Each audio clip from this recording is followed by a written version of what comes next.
అందరికీ నమస్తే.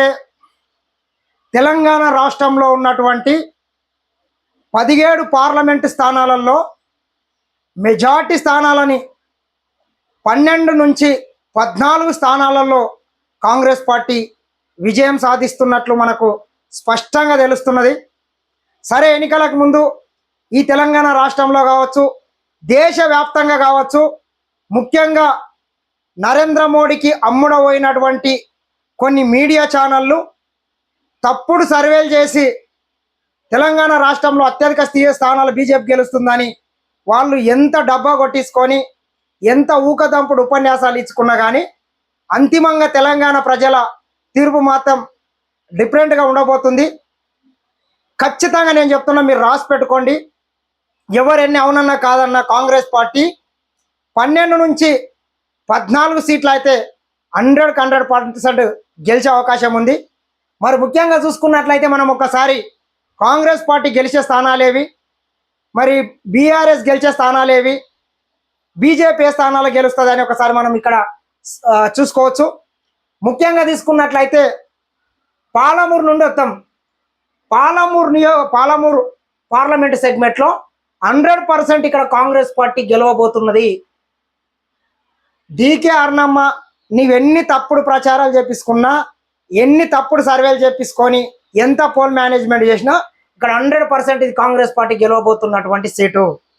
దాంతోపాటు ఉమ్మడి మహబూబ్ నగర్ జిల్లాలో మరొక పార్లమెంటు స్థానం నాగర్ కర్నూల్లో కూడా ఇక్కడ కూడా కాంగ్రెస్ పార్టీ అభ్యర్థి గెలవబోతున్నాడు. చేవెళ్ళ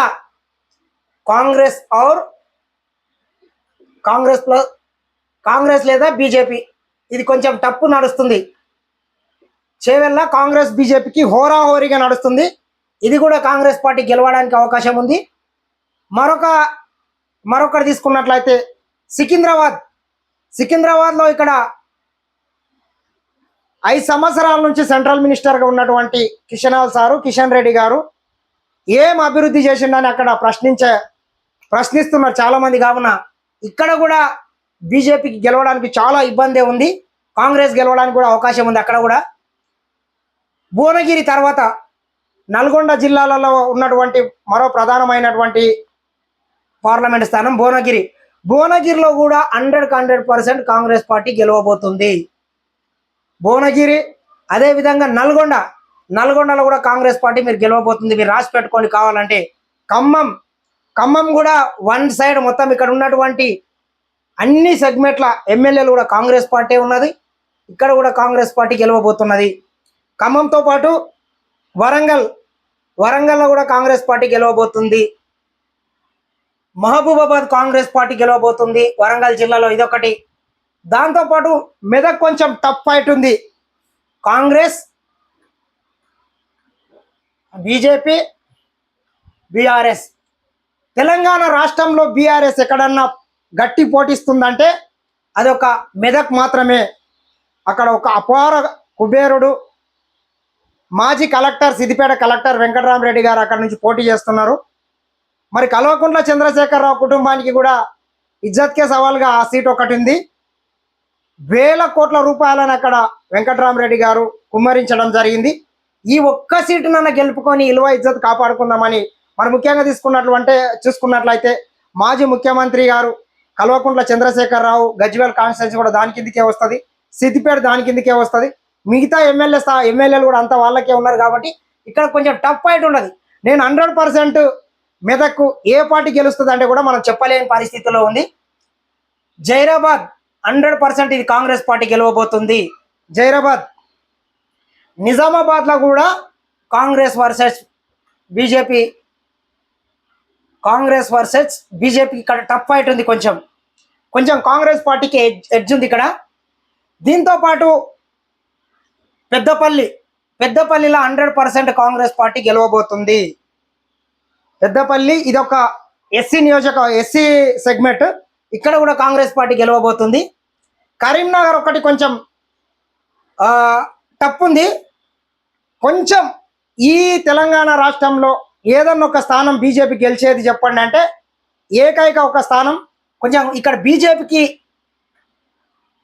బీజేపీ ప్లస్ కాంగ్రెస్కు మధ్యన టప్ ఉన్నా కానీ కొంచెం బీజేపీకి ఎడ్జ్ ఉన్నట్లు అనిపించింది. ఎందుకంటే కాంగ్రెస్ పార్టీ లేటుగా అభ్యర్థిని ప్రకటించడం, అక్కడ ఉన్నటువంటి బీఆర్ఎస్ అభ్యర్థి కూడా బీజేపీకి అమ్ముడవ్వడం, మరికొన్నిటి దగ్గర కాంగ్రెస్ పార్టీ ప్రచారంలో కూడా కొంచెం వెనకబడడం, అభ్యర్థిని లేటుగా ప్రకటించడంతో కొంచెం అక్కడ టఫ్ ఫైట్ ఉంది. 100% బీజేపీ గెలుస్తుందని చెప్పలేం, కానీ ఇక్కడ మాత్రం కొంచెం టఫ్ ఫైట్ ఉంది. తర్వాత మరొక ప్రధానమైనటువంటిది ఆదిలాబాద్లో కూడా కాంగ్రెస్ పార్టీ గెలవబోతున్నది. కాంగ్రెస్ పార్టీ గెలవబోతున్నది. దాంతోపాటు మల్కాజ్గిరిలో కూడా కాంగ్రెస్ పార్టీ బీజేపీ నువ్వా నేను అన్నట్లుంది. ఎవరు గెలిచినా తక్కువ మెజార్టీతోనే గెలుస్తారు. ఎందుకంటే గత ఎన్నికల్లో కూడా కాంగ్రెస్ పార్టీ అభ్యర్థి ఈరోజు ముఖ్యమంత్రి రేవంత్ రెడ్డి అన్న గారు అక్కడ స్వల్ప మెజార్టీతో గెలవడం జరిగింది. ఇక్కడ ఎవరు గెలిచినా స్వల్ప మెజార్టీతోనే గెలుస్తారు, కాంగ్రెస్ ప్లస్ బీజేపీ. ఇది కూడా ఒక టఫ్ ఫైట్ ఉన్నది. ఇంకా హైదరాబాద్ ఒకటి మనం చెప్పుకోవాల్సిన అవసరం లేదు, ఇక్కడ ఎంఐఎం గెలుస్తుంది. ఓవరాల్గా తీసుకున్నట్లయితే 17 పార్లమెంటు స్థానాలలో కాంగ్రెస్ పార్టీ 100% గెలిచే స్థానాలు ఏవన్నీ ఉన్నాయంటే మనకు 10 ఉన్నాయి ఇక్కడ. ఇంకా అక్కడ కాంగ్రెస్ పార్టీకి పోటీ కూడా లేదు. 10 స్థానాలు కాంగ్రెస్ పార్టీకి ఉన్నాయి, 1 స్థానం ఎంఐఎంకు ఉన్నాయి. మిగిలిన 6 స్థానాల్లో మిగిలినటువంటి 6 ఏవేవి అంటే ఒకటి చేవెళ్ళ ఒకటి, సికింద్రాబాద్ ఒకటి, మెదక్ ఒకటి, నిజామాబాద్ ఒకటి, కరీంనగర్, మల్కాజ్గిరి. ఈ 6 స్థానాలలో టఫ్ ఫైట్ ఉంది. 100% వాళ్ళే గెలుస్తారని లేదు, వీళ్ళు గెలుస్తారని లేదు. ఆ 6లో మాత్రం టఫ్ ఉంది. అందుట్లో కూడా నీవెంత తక్కువ వేసుకున్నా కాంగ్రెస్ పార్టీకి 2 వస్తాయి అనుకున్నా కానీ ఖచ్చితంగా కాంగ్రెస్ పార్టీకి 12 నుండి 14 స్థానాలు రాబోతున్నాయి. కాంగ్రెస్ పార్టీకి, బీజేపీకి 2 నుంచి 4 స్థానాలు రాబోతున్నాయి. 2 లేదా 4. ఇతరులు ఎంఐఎంకి ఒకటి వస్తుంది, ఎంఐఎంకి 1 స్థానం వచ్చే అవకాశం ఉన్నది. కావున చూద్దాం సర్వేలు ఏ రకంగా వస్తాయి, ఎవరెవరు ఎట్లా చెప్తున్నారు అనేది చూద్దాం ఒకసారి. అంతిమంగా రిజల్ట్ మాత్రం 4 తారీఖు వచ్చేటటువంటి రిజల్ట్ కాంగ్రెస్ పార్టీ 12 నుంచి 14 స్థానాలు అయితే పక్కా గెలవడానికి ఆస్కారం ఉంది. 10 స్థానాలు అయితే 100% గెలిచినట్లనే. ఒక 4-5 స్థానాలలో టఫ్ పోటీ ఉంది. ఇక మిగతా స్థానాలలో అయితే ఒకటి ఎంఐఎం గెలవబోతుంది. ఖచ్చితంగా కాంగ్రెస్ పార్టీకి సంపూర్ణమైన మెజార్టీ తెలంగాణ రాష్ట్రం ఇవ్వబోతుంది. దీంతో పాటు దేశవ్యాప్తంగా కూడా నరేంద్ర మోడీ ఎన్ని నాటకాలు వేసినా, ఎన్ని డ్రామాలు వేసినా ఒక్కొక్క విడత ముగుస్తరంగా బీజేపీ గ్రాఫ్ స్పష్టంగా తగ్గిందని చెప్పుకోవచ్చు. అందుకే ఒక ప్రణాళికబద్ధంగా నరేంద్ర మోడీ గారు ఎన్నికలు నిర్వహించి కొన్ని రాష్ట్రాలు అయిపోతారంగా మరికొ గుజరాత్ రాజస్థాన్కి వెళ్ళే వరకు ఇంకా హిందువుల మధ్యన, మతాల మధ్యన, కులాల మధ్యన కుంపట్లు పెట్టి కాంగ్రెస్ పార్టీ కోటేస్తే మన మంగళసూత్రాలని కూడా తాకట్లు పెడుతుంది, ముస్లింలకు ఇస్తుందని చెప్పడం. యూపీలో ప్రచారం చేసేసరికి కాంగ్రెస్ పార్టీ అధికారంలోకి వస్తే అయోధ్య రామ మందిరాన్ని కూడా కాంగ్రెస్ పార్టీ బుల్డోజర్లు పంపిస్తుందని, ఈ రకంగా ఒక ప్రధానమంత్రి హోదాలో ఉన్నటువంటి వ్యక్తి ఈ రకంగా చౌకబారు రాజకీయ స్వార్థం కోసం ఆయన వ్యాఖ్యలు చేసి అంతిమంగా ఓట్లు దండుకోవాలని ప్రయత్నించిండు. సరే చూద్దాం అంతిమంగా ఏమవుతుంది. 100% నరేంద్ర మోడీ బీజేపీ ప్రభుత్వం ఎన్ని కుట్రలు చేసినా, ఎన్ని కుతంత్రాలు చేసినా అంతిమంగా భారతదేశంలో కాంగ్రెస్ పార్టీ ఇండియా కూటమి అధికారంలోకి రాబోతున్నట్లు మాకు అనిపిస్తుంది. చూద్దాం.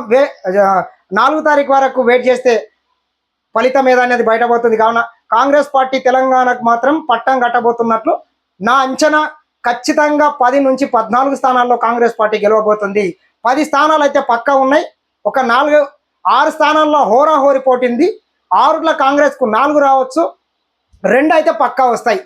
కావున ఖచ్చితంగా కాంగ్రెస్ పార్టీకి తెలంగాణ ప్రజలు పట్టం కట్టబోతున్నారని అర్థమవుతుంది.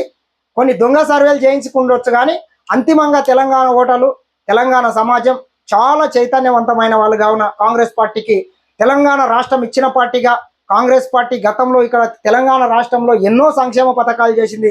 మరి 10 సంవత్సరాలలో నరేంద్ర మోడీ ఏం చేసిండు, ఎన్ని నిధులు ఇచ్చిండు, తెలంగాణ రాష్ట్రానికి ఆయన చేసిన ఉద్ధారకం ఏందో చెప్పుకోలేదు కావున తెలంగాణ ప్రజలు తగిన బుద్ధి చెప్పిండ్రు. ఖచ్చితంగా మీరు అందరు చూస్తూనే ఉండండి. నేను చెప్పినటువంటి రిజల్ట్స్ 100% నిజం కాబోతున్నాయి. నమస్తే.